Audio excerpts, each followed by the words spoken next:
Assalamualaikum warahmatullahi wabarakatuh. Alhamdulillah wassalatu wassalamu ala asyrafil anbiya'i wal mursalin Sayyidina wa nabiyina Muhammadin wa ala alihi wa sahbihi wa man tabi'ahum bi ihsanin ila yaumiddin, amma ba'd. Fa inna asdaqal hadis kitabullah wa khairal hadi hadi Muhammadin sallallahu alaihi wasallam wa syarrul umuri muhdatsatuha wa kullu bid'atin dhalalah wa kullu dhalalatin finnar.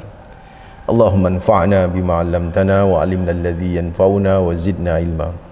Allahumma inni a'udzu bika an adhilla aw dhalla wa azilla wa zalla wa adlima aw dhulama aw ajhala yujhala alayya rabbi zidni ilma wa wasi' fi rizqi wa barik li fima razaqtani waj'alni mahbuban fi qulubi ibadik wa azizan fi uyunihim waj'alni wajihan fid dunya wal akhirah wa minal muqarrabin ya katsiran nawal ya hasanal fi'al ya qa'iman bila zawal ya mubdiyan bila mithal falakal hamdu walakal minnah walakal syarafu ala kulli hal wa sallallahu ala nabi Muhammad walhamdulillahi rabbil alamin.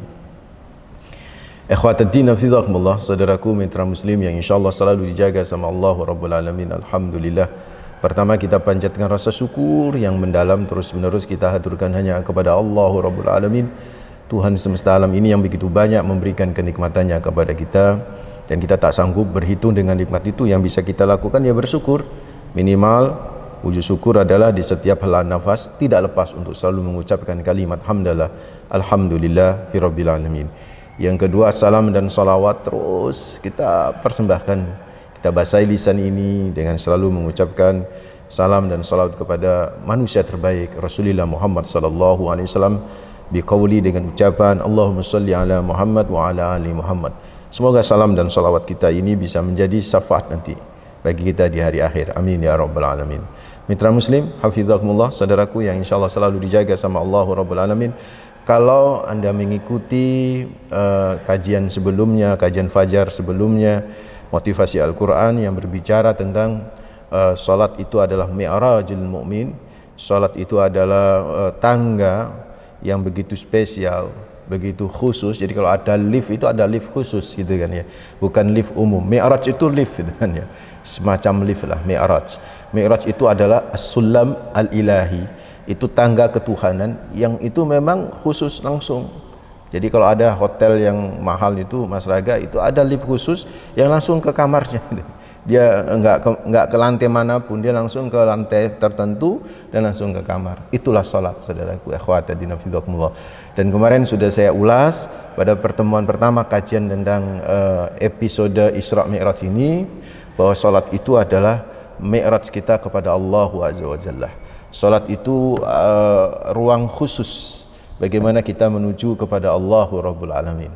Nah, kira-kira salat yang model kayak apa yang bisa mengantarkan kita dengan cepat kepada Allah rabbul alamin, dalam arti kita bisa takarrub kepada Allah, kita bisa dekat dengan Allah rabbul alamin, kita bisa bermunajat dengan begitu syahdu dengan Allah rabbul alamin.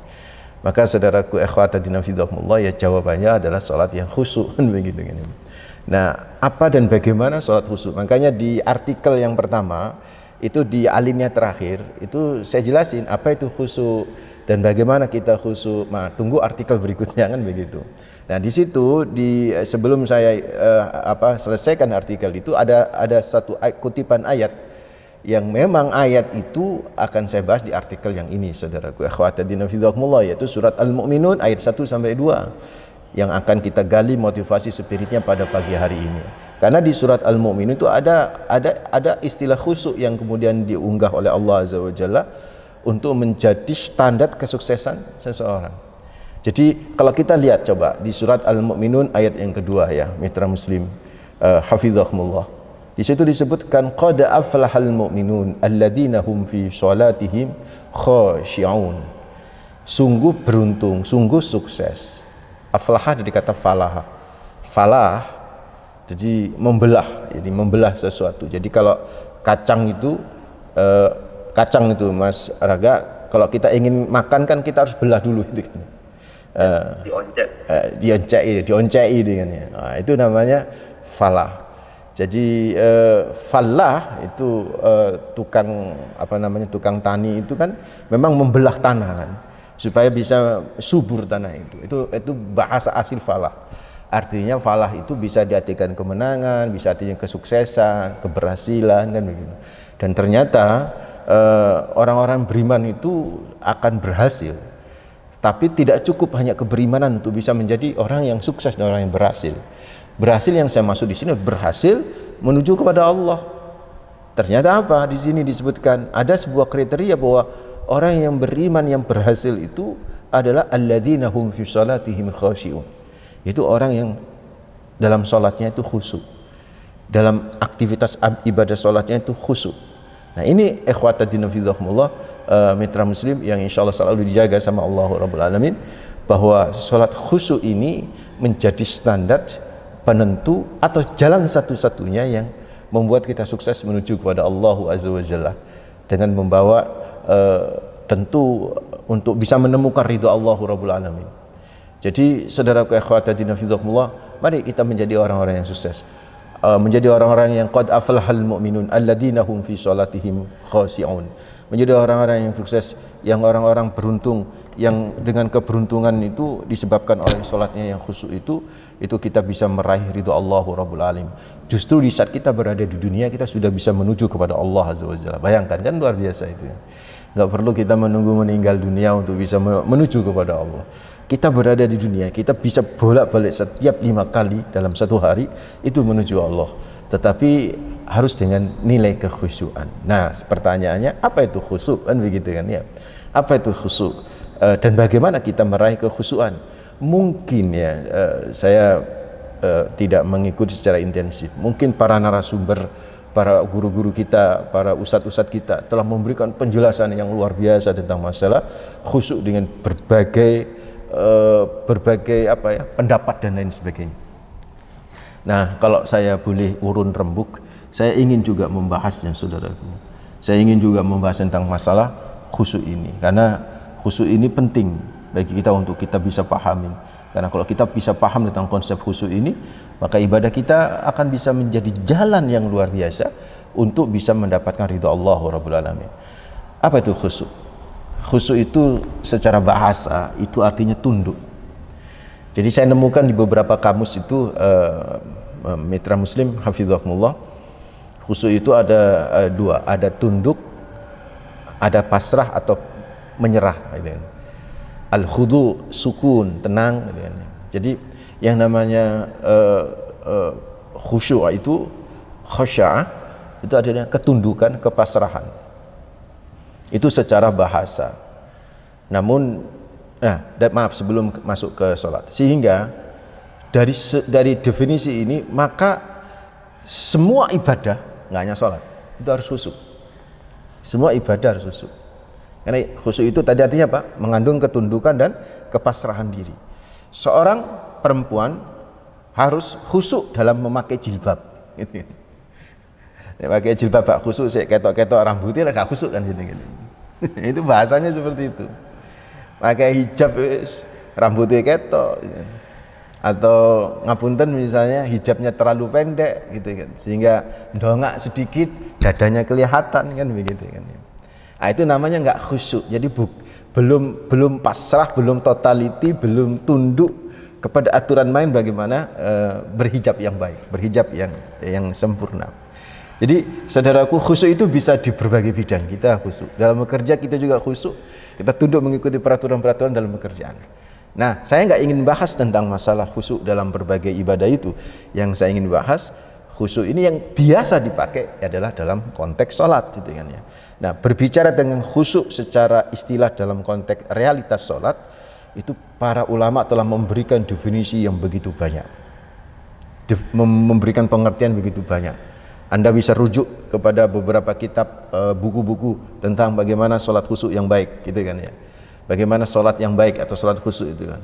Ada misalnya Ibnu Qayyim Al-Jauzi memberikan definisi khusyuk sendiri punya gitu kan ya. Ada Imam An-Nawawi, ada Ibnu Rajab Al-Hambali, itu yang saya baca. Nah, dari ketiga ulama ini yang saya baca tentang konsep khusyuk, mitra muslim hafizahumullah, muaranya cuma satu, yaitu ketenangan hati, khusyuk dalam sholat ya, ketenangan hati yang diikuti dengan ketenangan badan dalam gerakan sholat. Itu namanya khusyuk. Hati tenang, gak umek, gak galau. Jadi ngapunten kalau kemudian kita sholat itu masih mangkel-mangkel sama istri karena baru berdebat misalnya, itu sholat Allahu Akbar. Baru berdebat langsung sholat itu misalnya. Kan masih mangkel-mangkel masih kepikiran. Atau diskusi sama teman terus langsung sholat itu kan.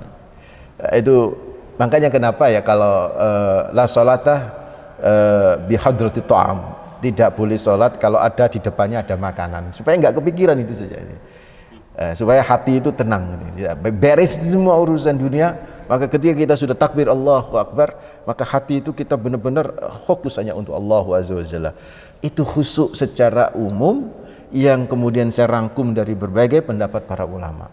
Jadi inti khusyuk itu adalah as-sukun, as-sakinah fil qalbi, itu ketenangan di hati, dan itu nanti akan berefek sakinatul harakah, yaitu ketenangan dalam gerakan sholat itu. Orang kalau sholatnya itu tenang, tidak kesusu, tidak tergesa-gesa, kalau bahasa Indonesianya mohon maaf, itulah khusyuk, saudaraku, akhwat fillah. Nah, terus bagaimana kita supaya khusyuk? Sebelum kita berbicara bagaimana supaya kita khusyuk, perlu diketahui keimanan seseorang. Jadi kan tadi khusyuk itu kan Mas Raga, itu adalah sakinatul qalbi, yaitu ketenangan di hati kan. Nah, kalau urusan hati itu kan urusan keimanan. Orang-orang itu keimanan itu kan berbeda-beda, Mas. Karena itu bisa jadi kekhusyuan seseorang itu berbeda-beda sesuai dengan kualitas keberimanannya masing-masing. Karena itu khusyuk itu saya ambil dari berbagai pendapat, saya bagi 3 level. Semuanya itu khusyuk, cuman di level mana gitu loh kita, di kualitas yang kayak apa khusyuan kita. Sebenarnya kalau ngikutin kajian ini ya, mitra muslim ya, khusyuk itu ringan kok sebenarnya, ringan kok. Kadang-kadang kan kita, wow berat ini kita khusyuk ini, gimana sholatnya fokus, ya nggak bisa, kita banyak pikiran nih, dengan apalagi ketika di pekerjaan tuh ada problem, ketika di rumah tangga ada problem, jadi aduh berat nih, semua masuk kan gitu kan. Sebenarnya nggak juga itu kan, nggak juga itu. Jadi kayak begini nih Mas Raga, saya ilustrasikan. Mas Raga saya undang, Mas, bisa nggak datang di acara pameran lukisan? Kebetulan ini teman saya undang sampai secara khusus. Kalau Mas Raga itu punya passion dengan lukisan, kaligrafi lah ya, kita bilang kaligrafi ya, punya rasa seneng, pokoknya ya hobi lah dengan kaligrafi, meskipun bukan ahli kaligrafi, itu kan, menyambut dengan baik kan. Oh ya siap Ustaz, siap Ustaz. Dari awal sudah seneng gitu, dari awal sudah seneng. Ketika masuk ruangan, dia tola-tola itu ngelihat berbagai macam kaligrafi itu sudah terpukau begitu kan. Ini apa namanya, khusyuk kayak begitu. Tapi kalau nggak punya passion, sekedar hanya untuk menyenangkan saya, kan begitu kan ya. Siap Ustaz ya, padahal ya gak ada passion plus sampai kaligrafi ini. Tapi karena saya ngundang Ustaz ya, siap lah Ustaz gitu kan. Hanya ingin menggugurkan kewajiban, kalau bahasa kita begitu. Siap Ustaz, datangnya biasa saja dia. Biasa, nggak connect gitu loh. Ini level pertama Mas. Yang tadi saya sebut jenengan punya passion, itu level kedua. Kalau yang jenengan sudah punya passion, Mas Raga sekaligus punya keahlian kaligrafi. Jadi sehingga bisa menilai mana kaligrafi itu yang bagus. Kalau kita nggak punya keahlian, semua kaligrafi itu ya bagus kan begitu kan. Ya, tapi kalau kita punya keahlian, kita masuk ke ruangan itu, wow, ini nih bagus nih. Lihat nih, apa namanya, halusnya, ulasan kuasnya, bedanya. Wow, dia fokus banget gitu. Ini adalah level excellent, saudara. Seperti itu kita, ikhwataddin fillah, level-level khusyuk. Makanya saya bagi level khusyuk dalam salat itu ketika kita diundang oleh Allah, hayya 'alas shalah, kan begitu nih, ya kan? Ilustrasi sama dengan undangan tadi kan. Maka ikhwataddin fillah, ibu bapak, mitra muslim yang insya Allah selalu dijaga sama Allah Rabbul Alamin, ada 3 level. Satu standar mas, gak punya passion. Gak punya passion, wis pokoknya gugur kewajiban. Terus yang kedua apa? Medium, ada passion. Terus menghayati lah. Yang ketiga, ini sudah excellent, makrifat itu. Dia sudah mengenal Allah, mengenal lukisan itu, mengenal kaligrafi itu model kayak apa saja, khot apa saja dipaham dia itu. Dia paham. Nah kira-kira mitra muslim, ibu bapak dalam sholatnya ada di level mana? Masyarakat kira-kira di standar sholatnya, khusyuknya atau medium? Kalau ibu bapak mitra muslim mengikuti kajian ini sampai tuntas ya, minimal harus standar, jangan prastandar. Kalau prastandar itu ketika begini, masalahnya bisa nggak datang? Oh maaf Ustadz, saya masih ada acara itu ya. Kira-kira tersinggung nggak saya itu ya? Padahal itu undangan khusus ya. Ya pasti tersinggung kan. Nah itu yang prastandar mas, itu prastandar. Dia nggak mau datang ya. Jadi khusyuk yang minimalis itu adalah khusyuk yang standar. Apa sekarang khusyuk standar itu? Sholat ya, yaitu semua syarat dan rukun sholat itu sudah terpenuhi, udah gugur mah kewajiban. Nek bahasa fikih udah makbul, sholatnya sudah makbulah, sholatnya udah keterima nih gitu kan, udah sah gitu kan. Soal dari mulai takbiratul ihram mas sampai salam nggak inget belas Gusti Allah. Kebetulan jadi makmum, jadi harus mborokat kepiro gak paham. Pokoknya tiba-tiba lu kok wis salam gitu kan ya. Padahal dari mulai awal sampai akhir tuh mikir kira-kira tema apa yang mau dibahas ini ya, nanti si host ini omong apa ini kan, begitu mikir tuh masalah. Untung dia jadi makmum. Coba kalau jadi imam dia bingung, dia kena subhanallah, kena penalti terus kan begitu kan ya. Jadi saudaraku akhwatadina fidhakumullah, seperti itu ya. Yang namanya apa? Standar itu. Yang penting sah sholatnya. Bahasanya begitu, itu sudah khusyuk. Udah khusyuk. Yang penting takbiratul ihramnya benar. Yang penting takbiratul ihramnya benar, apakah yang di dada, apakah yang di telinga, enggak ada masalah gitu kan. Yang penting rukun itu terpenuhi. Rukun terpenuhi. Nah di antara rukun itu adalah yaitu tumakninah itu kan begitu kan. Tumakninah itu ya istilahnya itu Nabi itu kamu tubuhmu itu kembali seperti semula. Itu tumakninah. Jadi kalau berdiri, jadi kan dari rukuk nih, sami'allahu liman hamidah. Nah, itu gak ini kembali, itu tumakninah. Atau ada ulama, kalau yang saya baca di kitab Kifayatul Akhyar itu disebutkan minimal bacaan itu sekali. Misalnya kalau sujud subhana rabbiyal a'la misalnya begitu kan ya, cukup sekali. Tapi itu standar yang kalau sholat sendirian atau kalau sholat jadi imam. Nah kalau jadi imam, kalau standarnya cuma 1 kali, itu yang di belakang itu bisa balapan itu kan begitu kan ya. Jadi saudaraku ikhwatadina fidhakumullah, saya mohon maaf, tumakninah itu rukun ya. Yang saya kurang paham itu kenapa ada yang kemudian yang membolehkan sholat misalnya 20 rakaat sampai 5 menit, itu 7 menit itu kan ya. Itu kan berarti nggak ada tumakninahnya sama sekali itu. Lah apa itu sah itu kan ya. Nah kalau tidak sah berarti itu tidak khusyuk. Bukan saja standar tapi sudah di bawah standar. Kalau sudah di bawah standar tidak dianggap khusyuk. Begitu tuh saudaraku ikhwatadina fidhakumullah. Ustaz, ya saya nggak ingin menjelaskan secara detail tentang ini, nanti waktunya habis ya. Nanti saudaraku ikhwatadina fidhakumullah, apa dasarnya khusyuk standar itu kayak apa? Itu ada semua di artikel saya itu. Di antaranya itu Rasulullah Muhammad SAW, saya ringkas ya. Di antara Rasulullah itu kalau sholat, pernah Nabi itu sholatnya itu lama begitu sujudnya. Terus sama sahabat ditanya, ya Rasulullah tadi kenapa kok lama? Yaitu cucuku Hasan dan Husain lagi berada di punggung. Berarti kan Nabi itu ingat gitu loh bahwa ada cucu itu kan. Ingat gitu kan. Jadi masih tahu situasi di sekitarnya gitu kan ya. Jadi enggak hilang ingatan gitu dalam sholat. Nah, sholat hilang ingatan lah ya hak waras kan begitu kan ya. Ya tahu ya. Terus hadis-hadis yang menyatakan misalnya kalau ada ular gitu kan ya, ya boleh dipukul gitu kan ya. Itu kan menunjukkan bahwa ada kesadaran gitu di dalam sholat. Terus Rasulullah pernah mempercepat sholat. Terus Rasulullah setelah selesai sholat berkata kepada sahabat-sahabatnya, tadi saya mempercepat karena saya mendengar ada tangisan anak kecil gitu. Berarti kan itu Nabi tahu situasi dan kondisi.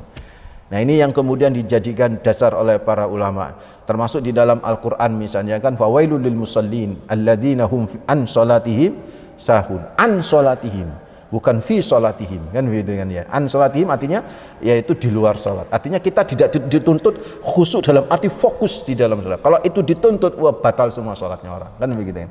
Karena itu minimal shollu kama ra'aitumuni usolli, sholatlah kalian sebagaimana kalian melihat aku sholat, yaitu ya sudah standarnya seperti itu khusyuk.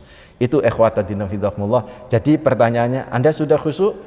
Kalau Anda sudah menjalankan sholat dengan benar sesuai dengan kafiyatis sholat yang diajarkan oleh Rasulullah Muhammad SAW, syarat dan rukunya sudah terpenuhi dalam bingkai koridor fikih, maka Anda sudah khusyuk di dalam sholat. Meskipun standar harus ditingkatkan menjadi khusyuk yang lebih tinggi lagi, medium atau excellent. Kayak apa yang medium dan excellent? Nanti habis ini kita coba bahas. Wallahu a'lam.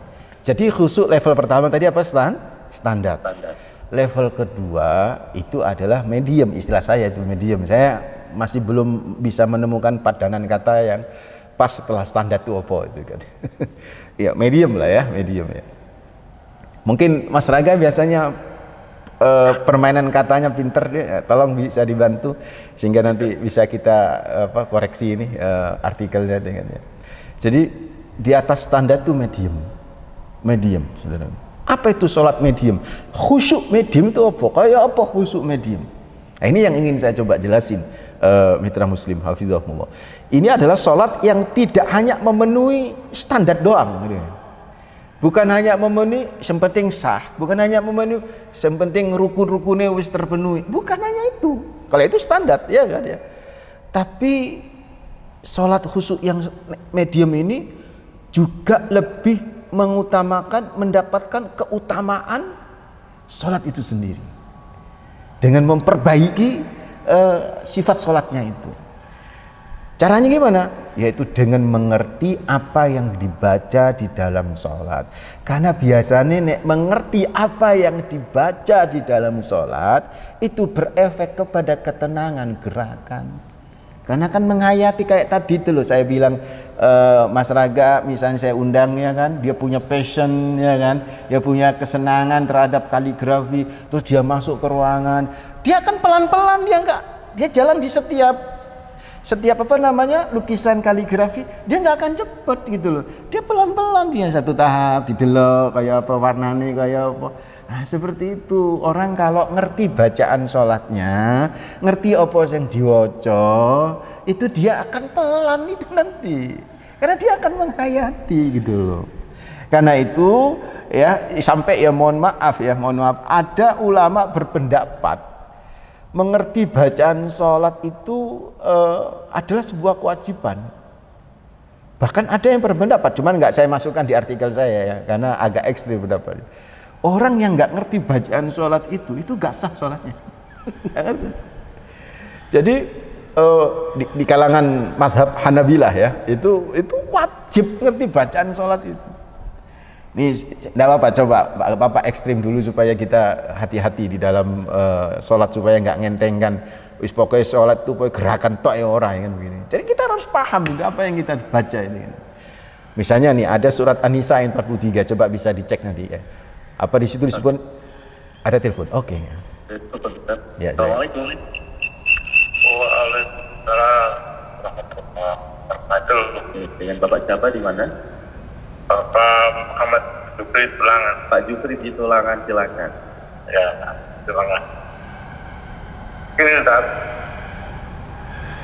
apa beda gitu ya secara dohir orang yang tak khusyuk dan tidak khusyuk? Cuma begitu saja. Oke. Terima kasih. Assalamualaikum. Waalaikumsalam warahmatullahi wabarakatuh. Secara dohir orang yang khusyuk dan tidak khusyuk apa bisa terlihat Ustaz? Ya, saya atau saya jawab dulu sebentar, itu penting itu ya, bentar nanti baru saya terusin.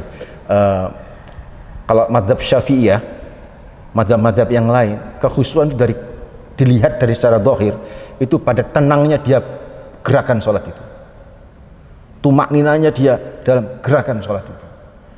Orang kalau sholatnya, makanya Imam Syafi'i sampai membatasi kalau ada gerakan lebih dari 3 kali dari tubuh kita yang bukan gerakan sholat, batal sholat.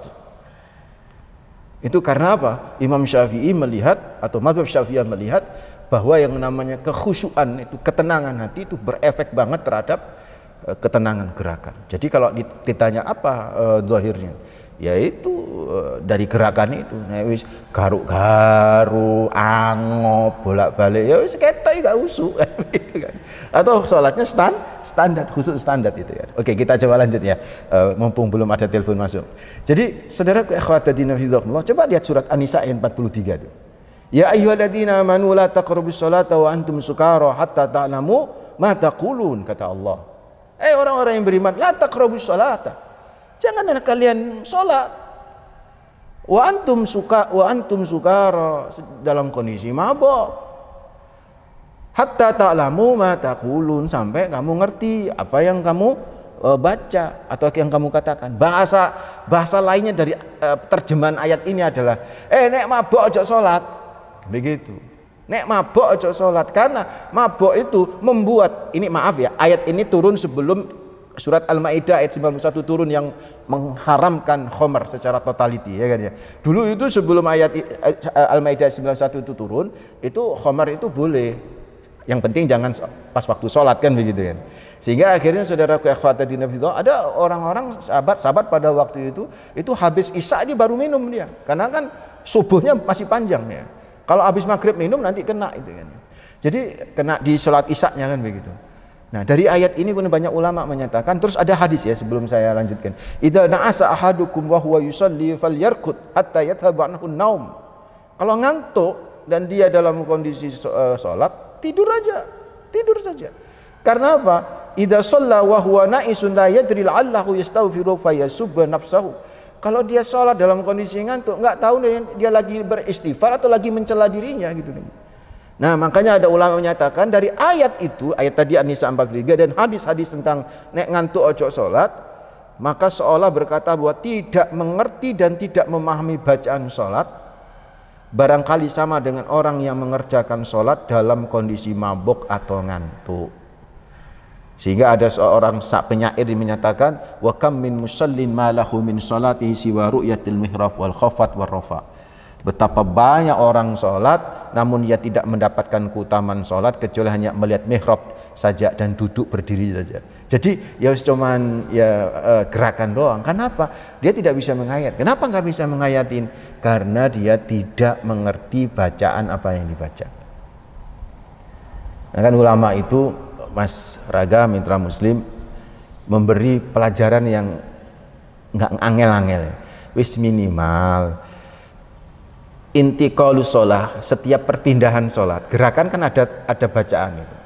Anda paham? Satu. Kedua, Al-Fatihah, Anda paham?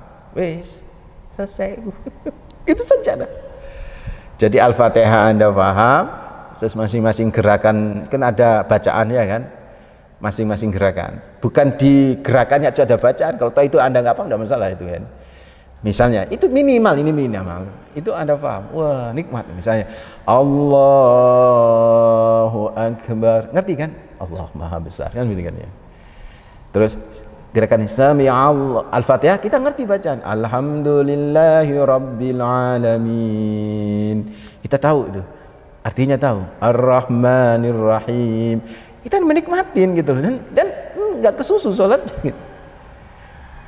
Sami'allahu liman hamidah, artinya apa? Allah mendengar hambanya yang memujinya, kan begitu kan? Allah mendengar siapa yang memujinya. Itu kalau kita ngerti bacaan itu, ya simple kan? Pelajarinlah, maka insya Allah sholat Anda khusyuk tingkat medium karena memahami bacaan itu. Dan saya ingatkan ini karena waktu ya Mas Raga, saya ingatkan memahami bacaan di dalam sholat, ngerti bacaan sholat itu bukan berarti menerjemahkan. Nek diartikan menerjemahkan apa doa belajaran sholat itu. Allahu Akbar, Allah Maha Besar. Itu berarti bilingual itu kan ya. Itu sholat bilingual ya, dengan dua bahasa. Itu enggak boleh, itu pernah kejadian kan. Ya mungkin Mas Raga masih menangin itu kan. Itu saya sampai ikut itu menyidangkan di UIN ya, di UIN apa UINSA ya, di IAIN dulu IAIN. Saya menyidangkan, ditahan orangnya itu. Sekarang alhamdulillah mereka paham itu kan, sadar. Udah menerjemahkan. Repot itu menerjemahkan ketika lagi baca surat Al-Ikhlas, Mas. Allahu Akbar, Allah Maha Besar. Bismillahirrahmanirrahim. Dengan nama Allah yang Maha Pengasih lagi Maha Penyayang. Qul huwallahu ahad, katakan Tuhan itu satu, kan begitu. Ya lagu ini Romai Rama. Akhirnya makmum menjawab la ilaha illallah, tiada Tuhan selain Allah. Kan al-menukal baca itu. Ya enggak begitu juga lah gitu kan ya. Jadi harus bisa dipahamin. Jadi si beliau nih orang yang punya ajaran sesat ya, yang punya di penjara itu, yang sholat dua bahasa, alasannya An-Nisa 43 tadi, orang yang nggak ngerti apa yang dibaca seperti sholat mabok gitu kan. Loh itu dia nggak paham bahwa nggak ngerti itu bukan berarti menerjemahkan. Kalau mentarjim itu namanya belajaran sholat. Nggak apa-apa anak-anak TPA, TPQ itu sholat misalnya sambil diterjemahkan, apa-apa belajaran kan begitu. Tapi kalau kita ya orang nunut sholat itu ya memahamin, Masya Allah. Kalau bagaimana Anda berdialog sama Allah kalau Anda tidak paham apa yang Anda ucapkan? Itu saudaraku akhwat dinamillah. Kayaknya salat khusyuk masih berlanjut ini Mas Raga ya, ini karena waktu sudah tidak menutupi. Insyaallah masih ada lagi yang level ketiga paling tinggi ya, kayak apa, dan yang paling penting bagaimana. Belum kejawab kan pertanyaan, bagaimana supaya salat kita menjadi salat yang khusyuk. Nah, ini akan kita coba bahas pada pertemuan berikutnya insyaallah dengan izin Allah. Mudah-mudahan bermanfaat. Aqulu qouli hadza wastaghfirullah li wa lakum innahu huwal ghafurur rahim. Suaranya enggak putus-putus ini, Ustaz. Putus-putus ya? Sekarang putus sekarang? Halo? Halo? Baik, terima kasih. Putus? Ya, putus. Oh iya. Kalau sudah sambung. Alhamdulillah. Ya, saya pikir cukup dulu ya Mas Raga ya. Kita akhiri dengan istighfar astaghfirullahaladzim, subhanakallahumma bihamdika asyhadu an la ilaha illa anta astaghfiruka wa atubu ilaik. Mohon maaf. Assalamualaikum warahmatullahi